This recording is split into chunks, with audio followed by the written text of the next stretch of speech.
Shalom, meu nome é Ana e eu quero aqui deixar os meus agradecimentos ao Moré André pelo meu mapa, pelo cuidado, pela sua atenção, pela sua dedicação em explicar cada detalhe.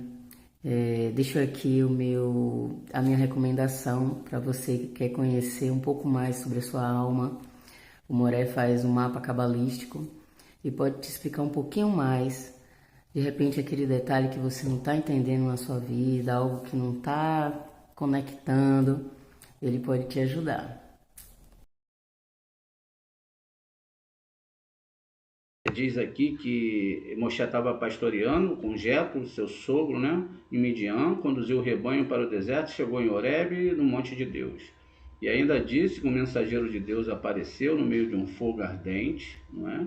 Então, um malar, um ser espiritual, como a gente acabou de ouvir. Ele olhou e havia um arbusto em chama e o arbusto não se consumia, tá vendo? Então, essa era uma das questões. Logo depois, Moisés disse: devo me desviar para contemplar essa visão maravilhosa, porque a sarça não queima.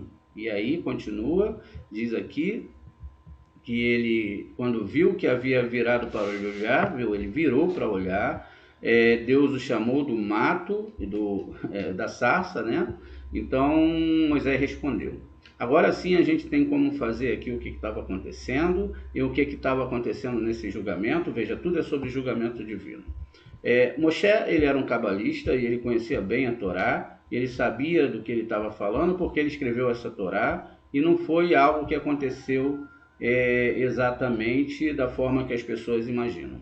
Quando nós pegamos uma palavra dentro desse versículo, lá no 3:4, a gente temos a palavra sar, que é um Samion Reish, e aí aqui nesse Samion Reish vai ter uma gematria de 260. E esse 260 foi o que Moshe estava falando para Hashem. Ele pensava, né, que o povo de Israel tinha cometido o pecado e que eles teriam agora, que não teria chegado no ano 260. Então, por isso que ele falou para ele, Hashem, vamos ver o texto aqui, ele falou: Hashem, quem sou eu, né? Ele olhou ali, viu aquela situação, e diz aqui ainda o texto, e ele disse: não se aproxime e tire a sandália dos seus pés, pois o lugar que você pisa é santo. E ele disse aqui, ó: eu sou o Elohei, né? O Elohei de Abraham, Elohei de Isaac, Elohei de Jacó. E ele continua: e Moisés escondeu o rosto porque tinha medo de olhar para Deus. Ele ficava com esse medo. De aqui a palavra Ha Elohim, aqui não está só a palavra Elohim, tem um rei aqui que representa a presença divina, e que aqui a gente vai ter gematria 91, como no caso que a gente viu no Adonai com Yud Rei Vav Rei traçado. E aí ele diz aqui: continue, percebi bem a situação do meu povo e prestei atenção em seu clamor por causa dos seus extratores. Sim, estou ciente de seus sofrimentos. Desci para o livrar do Egito e para tirá-los daquela terra, é o que ele diz aqui, que é para uma terra boa e espaçosa, uma terra que mana leite e mel, em região dos cananeus, hetitas, dos amorreus, dos fariseus, dos heveus e dos jebuseus, que são 6 sefirutes. Agora o clamor dos israelitas chegou até mim, além disso tenho visto como os egípcios o oprimem. Venha, portanto, eu enviarei o faraó e você me libertará o meu povo do Egito. Mas Moisés disse: quem sou eu para ir no faraó e libertar o povo do Egito? Né? E mais uma vez ele fala isso. E aí aqui nesse versículo ele continua, a gente vai falar dele também. Deus disse: eu estarei com você, esse será o seu sinal, que eu fui, que enviou você, libertar o povo, e você adorará o seu Deus nesse monte. E ele disse, Moisés disse: quando eu for aos israelitas e lhe disser o Deus dos seus pais, né, me enviou a você, e eles perguntarem qual é o seu nome, o que devo dizer? Ele disse aqui, Deus disse a Moisés: Errie, Axerrie. Continuando assim, você dirá: Errie me enviou. Muito bem. Quando a gente vai agora para o nosso slide aqui, para resolver o resto dessa situação, a gente acabou de ver que toda a situação que estava acontecendo ali, era uma situação de julgamento e não tinha como sair daquele julgamento antes dos 400 anos. Então Moshe fez um cálculo e ele falou assim, então se os irmãos, eles pegaram, eram 10 irmãos, e eles pegaram e fizeram, né, um ataque contra Yosef, porque eles fizeram um ataque muito sério contra Yosef, e dentro desse ataque eles jogaram ele dentro de um poço, e aí ele foi também vendido, sequestrado, tudo coisas muito sérias pela Torá. Então ele pensou assim, se eles cometeram esses pecados, então que os 10 irmãos pecaram, os 10 irmãos de Yosef, então 10 vezes 26, 260, então Moshe fez esse cálculo que eles pecaram contra o nome Yud-Heh-Vav-Heh. Então ele falou para o Eterno, não chegou ainda no ano, não chegou no tempo, porque não é agora, eu já sei que existe um padrão de justiça para ser cumprido, então eu não posso querer que o povo de Israel saia daqui nesse momento, porque ainda existe um tempo ainda aí de muitos anos para isso acontecer. Houve um erro numa data anterior, cometida pelo próprio Yaakov, e que o Yaakov também errou a gematria por causa de algumas questões. Quando a gente chega lá, como a gente viu, no versículo de Shemot, no 3, exatamente no versículo 12, tá vendo? Então a gente tem lá, vamos lá olhar, a gente acabou de ler, mas vamos ler novamente, para a gente poder compreender melhor. Muito bem, ele diz aqui no 13:12, diz o seguinte, e Deus disse, eu estarei com você, essa será o seu sinal, fui eu quem enviou, e quando você libertar o povo do Egito, você adorará a Deus nesse monte. É o que está dito lá. E aí o que acontece? Logo depois, no capítulo 13, a gente tem aqui a palavra, aqui nós temos, Ki-Erie, tá bem? Vamos voltar agora para o nosso slide. A gente vai ver que as duas palavras, elas têm a palavra ki, não é? O que significa isso? Kissar, e aqui embaixo nós temos ki, deixa eu voltar um pouquinho aqui, Ki-Erie, tá vendo? A mesma palavra. O que significa isso? Que todos os cálculos foram feitos errados, tanto como Moshe, porque o próprio Yaakov, ele errou. Lá no Bereshit 49:1, diz o seguinte, vamos ler lá, que Yaakov, ele já sabia do final do tempo, já sabia que havia redenção. Então, deixa eu ver se... vamos abrir aqui. Deixa eu fechar essas janelas. No Bereshit 49.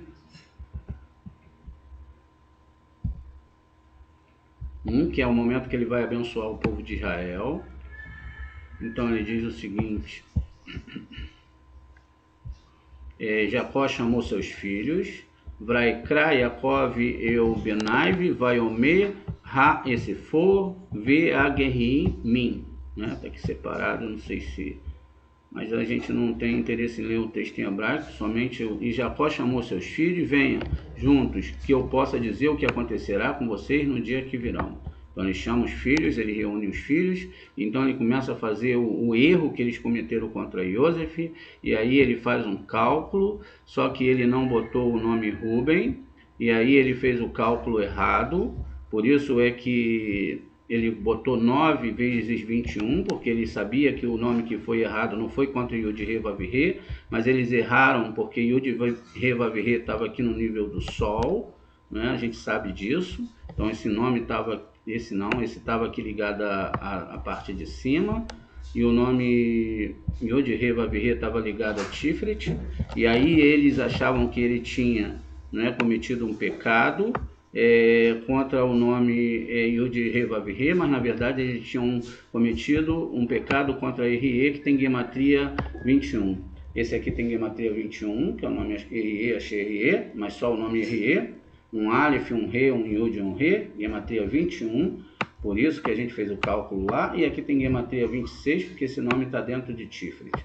Prestem atenção e vejam como é que o julgamento aconteceu. Antes do povo de Israel sair, eles passaram por um julgamento muito sério dos céus. Esses 190 que eles fizeram, está ligado exatamente a Parashah Miketz, não é? que é a paraxá do sonho das vacas gordas e das vacas magras, as espigas de milho também, e que uma comia as outras. No final da palavra miquetes, nós temos um kuf e um tsad, e aí um kuf vale 100, o tsad vale 90, não é? E aí nós temos aqui 190, que é exatamente o que que o Yaakov fez essa gematria. Quando nós vamos para o livro de Jeremias, vamos ver aqui no 35, fala pra gente, 35:15, fala aqui que houve um erro, não é? Vamos voltar aqui em cima aqui, que houve um erro, e que ele diz aqui, ó, que assim dito Deus, um grito é ouvido em Ramá, tá vendo? Lá atrás, lamento, choro amargo, Raquel chorando por seus filhos, e ele se recusa a ser consolada por seus filhos que se foram. Quer dizer, isso aqui está ligado ao êxodo que houve antes desse êxodo, porque o Yaakov acabou cometendo um erro ao falar que era 190 anos, não é? Dava 189, 9 vezes 21, mais um dá 190, um do Kolel. Então preste atenção que tudo que pode ser feito e imaginado ser feito, sem a justiça divina não vai funcionar, é preciso ter atenção nisso. E aí, quando nessa segunda parte, o Eterno fala com ele, no Shemot, ele diz o seguinte, né? Eu contigo eu estarei, né? Por quê? Porque os 10 irmãos de Yosef, né? Eles pensaram lá que tinham pecado contra o tetragrama, 260, que é Tiferet, né? Mas não foi isso que aconteceu, porque Moshe errou também. E também o próprio Yaakov errou. Por que ele errou? Ele errou porque ele botou 9 irmãos e não incluiu Ruben, porque de uma certa forma o Ruben também participou de toda essa coisa, e aí quando você pega esse nome RE, que é dos 21, e aí você bota por 10, pelas 10 sefirotes, os 10 irmãos, então você tem aqui exatamente 210. E aí estava o tempo certo, a Shem estava falando, ó, chegou o nome, a hora certa de vocês saírem do Egito, era 210 anos, porque agora sim eles pagaram o pecado que fez com o povo, porque sequestrou o Yosef e fez isso com o Yosef. Então, aqui nós dizemos que chegou o final do exílio, exatamente assim que eles conseguiram sair. Através de Bereshit, não é? Lá nós temos uma questão que é falada desse exílio ferido também em 1 Crônicas 7, vamos olhar aqui, ó, 1 Crônicas, o versículo 7,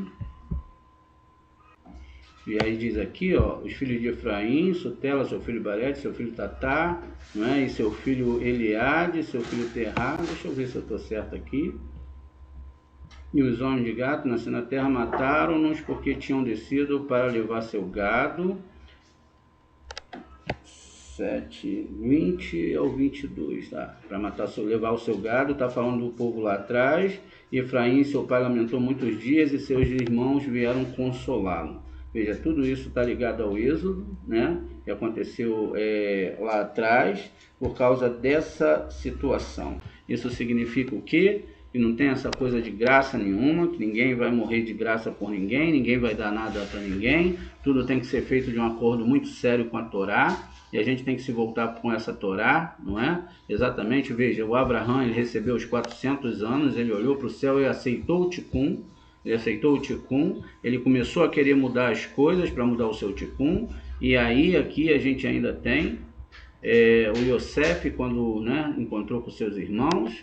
Tudo isso é uma metáfora para a alma. A gente vai procurar uma saída, vai falar que a culpa é de fulano, que a culpa é de Beltrano, e que lá na frente alguém vai fazer alguma coisa errada, vai destruir o mundo, mas na verdade somos nós mesmos, através da nossa questão de estar sempre escolhendo um lado. Nós não temos lados, nós somos apolíticos, voltamos, né? Cada um deve escolher aquilo que mais lhe cabe, mas nós não nos metemos nessa luta, nessa guerra, por quê? Porque nós sabemos que tudo está na mão da Kadosh Baruch Hu, e até que tudo seja cumprido, nada vai passar. Não passaram para os sábios, não passaram para Yosef, não passou para Jacó, não passou para nenhum desses homens que eram muito maiores do que nós, então como que vai passar para a gente? Na verdade, todos eles estão dentro de nós, esperando o julgamento, certo que a gente entenda que tudo está na mão de Hashem e que não tem nenhuma política que vai mudar nada, nem nenhum político que vai mudar nada se ele não se apegar à Torá. A única forma que tem de fazer isso é o povo também